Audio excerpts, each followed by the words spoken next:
الجلطات الدماغية نشوفها كثير بالمجتمع عندنا، تأثر سلبيا على المريض وعلى عائلة المريض.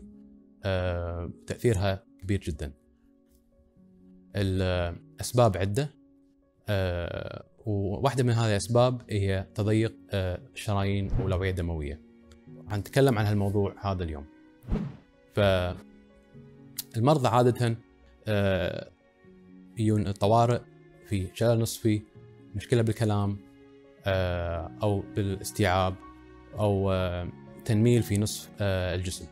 فيكون التشخيص عن طريق أشعة مقطعية والفحص السريري، ومن ثم يكون العلاج غايته أن نعيد الدورة الدموية إلى جزء المخ اللي لا يوجد فيه تروية.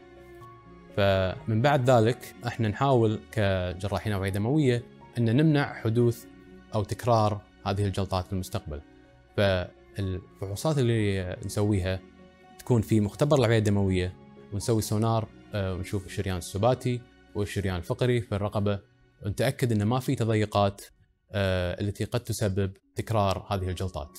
فعندما يكون في ترسبات في الشرايين الرقبة اللي تؤدي للمخ، ممكن الترسبات أن تتفتفت وتروح فوق للمخ وتسكر الشرايين الصغيرة وتسبب جلطات أخرى. عندما يعني نشوف التضيقات هذه أو الترسبات الدهنية، نعرض على المريض عملية أو قسطرة لحل هذه المشكلة. فالعملية تكون عن طريق فتحة في الرقبة أو شق بالرقبة، ونفتح الشريان وننظف الشريان من داخل، ونشيل كل الترسبات الدهنية ونسكر الشريان مرة ثانية، وتعود الدورة الدموية مثل ما كانت بدون خطورة تفتوت هذه الترسبات وانتقالها إلى المخ وتسكير الشرايين الصغيرة. ولكن العلاج بالقسطرة هم متواجد ومتوفر لمرضى حالات خاصة اللي ما يقدرون يتحملون الجراحة.